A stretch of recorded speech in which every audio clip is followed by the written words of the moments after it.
నగరిలో మాజీ మంత్రి రోజా ఇంటి వద్ద కుటుంబ సభ్యులతో కలిసి భోగి పండుగ సంబరాలు జరుపుకున్నారు. కుటుంబ సభ్యులతో కలిసి రోజా భోగి వేడుకల్లో పాల్గొని భోగి పాటలు పాడుతూ డాన్సులు చేస్తూ కుటుంబ సభ్యులతో సరదాగా సందడి చేశారు. రాష్ట్ర ప్రజలకు భోగి పండుగ శుభాకాంక్షలు తెలిపారు. పండుగల సమయంలో కుటుంబ సభ్యులతో పంచుకుంటే మరింత ఆనందంగా ఉంటుంది. ఆయుష్ కూడా పెరుగుతుంది. బంధువులతో ప్రేమలో ఆప్యాయతలు పంచుకుంటే బంధుత్వాలు మరింత బలపడతాయి.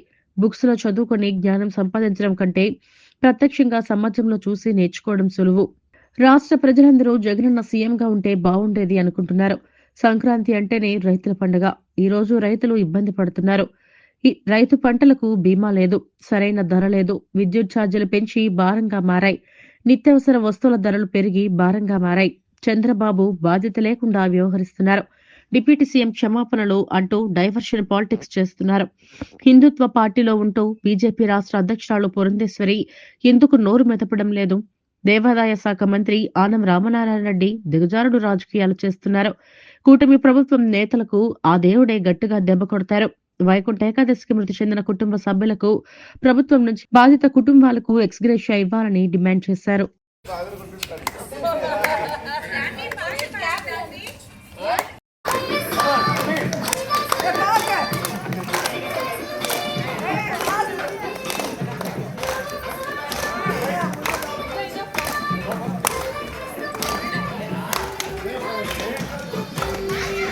రాష్ట్ర ప్రజలందరికీ, తెలుగు వాళ్ళందరికీ భోగి శుభాకాంక్షలు.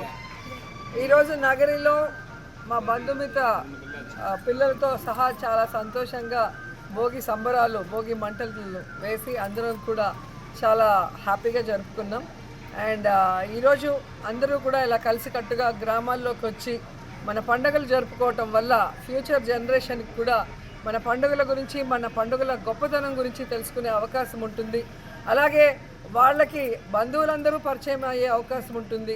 ప్రేమలు, అభిమానాలు షేర్ చేసుకునే అవకాశం ఉంటుంది. కాబట్టి అందరికీ కూడా ఒక మంచి ఆరోగ్యకరమైన వాతావరణం పల్లెటూరులో ఉండటం వల్ల అందరూ కూడా పండుగలు మీ గ్రామాలకు వెళ్ళండి, హ్యాపీగా జరుపుకొని ప్రతి ఒక్కరిని కోరుకుంటున్నాను.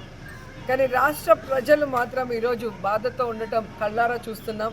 నగిరి నియోజకవర్గంలో కూడా మేము గ్రామాలకు వెళ్ళినప్పుడు గతంలో జగన్మోహన్ రెడ్డి గారు ముఖ్యమంత్రిగా ఉన్నప్పుడు పేదవాళ్ళు కానీ, రైతులు కానీ, మహిళలు కానీ ఏ విధంగా సంబరాలు జరుపుకున్నారు. ఏ పండుగ వచ్చినా కూడా, ముఖ్యంగా భోగి పండుగ, సంక్రాంతి పండుగ రైతులకు సంబంధించిన వాళ్ళు కొత్త బట్టలతో, పిండి వంటలతో, బంధువర్గంతో ఎంత హ్యాపీగా ఉన్నారు.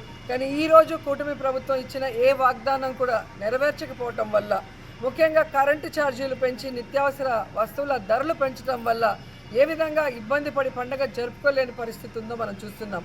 రైతులకి రైతు భరోసా లేదు. అధిక వర్షాల వల్ల పంటలు నష్టపోతే నష్టపరిహారం లేకపోవటం వల్ల రైతులు చేసుకోవాల్సిన ఈ పండుగ గ్రామాల్లో వెలవెలబోతుండడం చూస్తున్నాం మనం.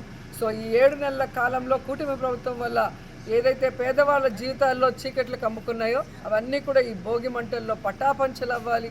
మళ్ళీ అందరికీ మంచి రోజులు వచ్చి రాష్ట్రంలో ప్రజలందరూ హ్యాపీగా ఉండాలి.